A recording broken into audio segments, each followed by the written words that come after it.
Okay, well, we've been looking at streams, this signal processing way of putting systems together. And remember, the key idea is that we decouple the apparent order of events in our programs from the actual order of events in the computer. And that means that we can start dealing with very long streams and only having to generate the elements on demand. That sort of on-demand computation is built into the stream's data structure.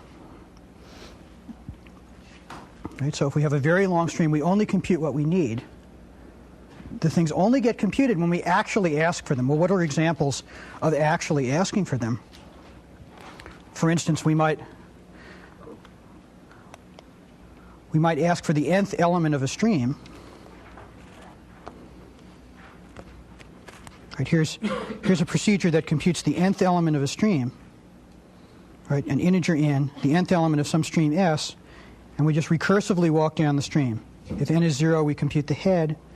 Otherwise, it's the nth minus 1 element of the tail of the stream. Right, that's sort of just like for lists, but the difference is those elements aren't going to get computed until we walk down, taking successive nths. Right, so that's one way that these stream elements might get forced.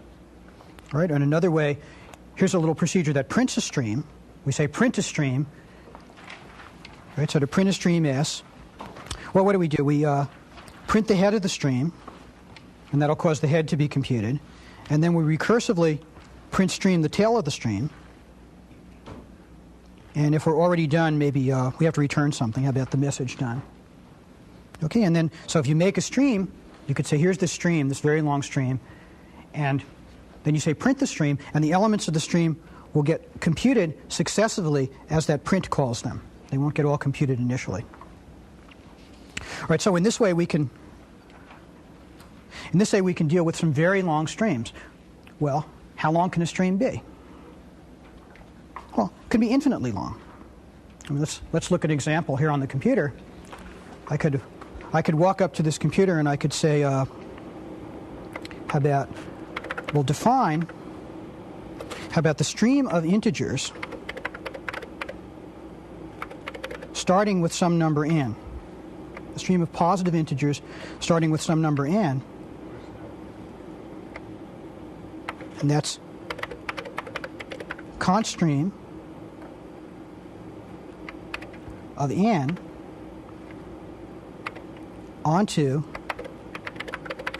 the integers from one more.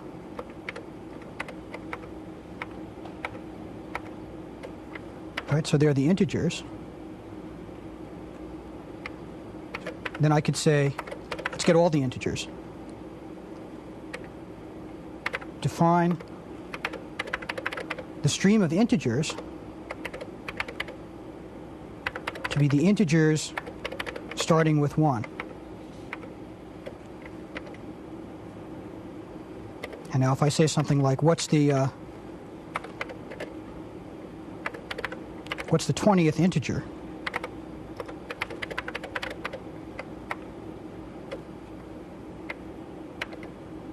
It says 21 because we start counting at 0. Okay, or I can do more complicated things. Let me define a little predicate here. How about define no 7? It's going to test an integer, and it's going to say it's not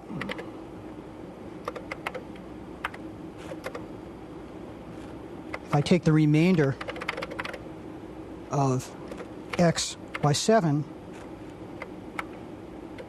I don't get 0.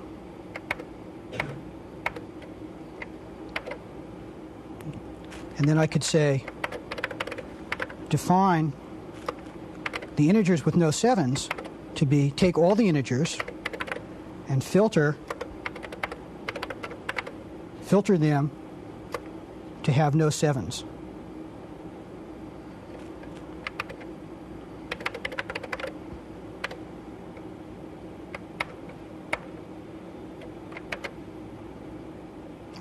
So now I've got the stream of all the integers that are not divisible by 7. So if I say, what's the 100th integer in the list not divisible by 7, I get 117. Or if I'd like to say, I could say, well, gee, what are all of them? So I could say print stream all the integers with no 7. It goes off printing. Right. May have to wait a very long time to see them all. Okay. Well, you can start asking, gee, is it really true that this data structure with the integers is really all the integers? Now, let me draw a picture of that program I just wrote. Right, here's the definition of the integers again that I just typed in. Right, it's a const of the first integer under the integer starting with the rest. Now we can make a picture of that and see what it looks like. Right, it's conceptually what I have is a box that's the integer starting with n. It takes in some number n,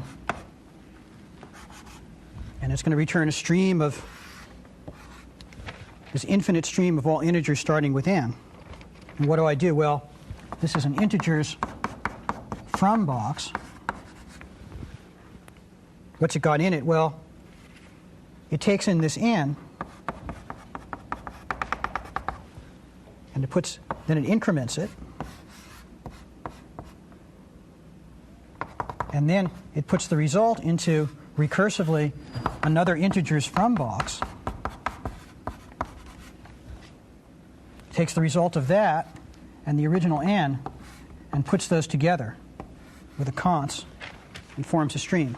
So that's a picture of that program I wrote. And this is let's see, these kind of diagrams we first saw drawn by Peter Henderson, the same guy who did the Escher language. So we call them Henderson diagrams. And the convention here is that you put these things together, and the solid lines of things coming out are streams, and dotted lines are initial values going in. So this one has the shape of, it takes in some integer, some initial value, and outputs a stream. Right? And again, you can ask, is that data structure integers really all the integers? Right? Or is it just something that's cleverly arranged so that whenever you look for an integer, you find it there? Right? And that's sort of a philosophical question, right? If something is there whenever you look, is it really there or not? It's sort of the same sense in which the money in your savings account is in the bank, right? Well, let me do another example. We started the course with an algorithm from Alexandria, which was Heron of Alexandria's algorithm for computing the square root. Let's take a look at another Alexandrian algorithm. This one is Eratosthenes' method for computing all of the primes. Okay. Right, so this is called the sieve of Eratosthenes, and what you do is you start out and you list all the integers, say starting with 2, and then you take the first integer and you say, oh, that's prime, and then you go look at the rest and you cross out all the things divisible by 2. So I cross out this and this and this. This takes a long time because I have to do it for all of the integers. Right, so I go through the entire list of integers, right, crossing out the ones divisible by 2. And now when I finished with all of the integers, I go back and look and say, what am I left with? Well, the first thing that starts there is 3. So 3 is a prime. And now I go back through what I'm left with, and I cross out all the things divisible by 3. So let's see, 9 and 15 and 21 and 27 and 33 and so on. I won't finish. And then I see what I'm left with, and next one I have is 5. And now I scan through the rest, and I find the first one that's divisible by 5. I cross out from the remainder all the ones that are divisible by 5, and I do that, and then I go through and find 7, go through all the rest, cross out things divisible by 7, and I keep doing that forever. And when I'm done, what I'm left with is a list of all the primes. All right, so that's the That's the sieve of Eratosthenes. Let's look at it as a computer program. There's a procedure called sieve.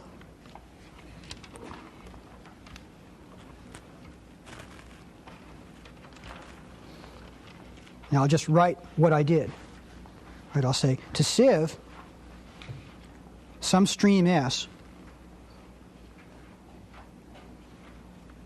I'm going to build a stream whose first element is the head of S. Remember, I always found the first thing I was left with. And the rest of it is the result of taking the tail of S, filtering it to throw away all the things that are divisible by the head of S, and now sieving the result. Right, that's just what I did.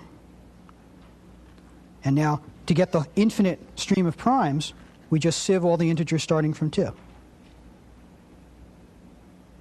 Right, let's try that. Right, we can actually do it.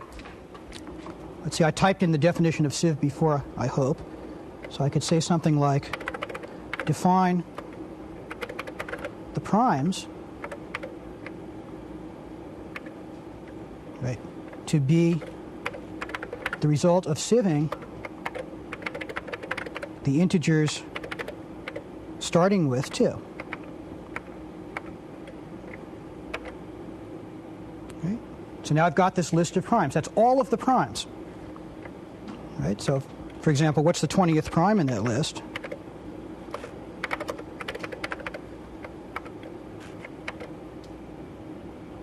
Right, 73. See, and that little pause was only at the point when I started asking for the 20th prime is that it started computing. Right? Or I can say here, let's look at all of the primes.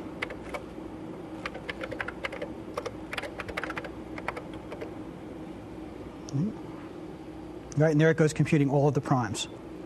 Of course, it'll take a while, again, if I want to look at all of them. So let's stop it. Okay. Let me draw you a picture of that. Well, I've got a picture of that. What's that program really look like? Again, some practice with these diagrams. I have a sieve box. How does sieve work? It takes in a stream. It splits off the head from the tail. And the first thing that's going to come out of the sieve is the head of the original stream. Then it also takes the head and uses that. Right, it takes the stream, it filters the tail, and uses the head to filter for non-divisibility. Takes the result of non-divisibility and puts it through another sieve box, and puts the result together. So you can think of this sieve as a filter, but notice that it's an infinite recursive filter, because inside the sieve box is another sieve box, and inside that is another sieve box and another sieve box. So you see, we start getting some very powerful things. We're starting to mix this signal processing view of the world with things like recursion that come from computation. Right? And there are all sorts of interesting things you can do that are like this. Right. Any questions?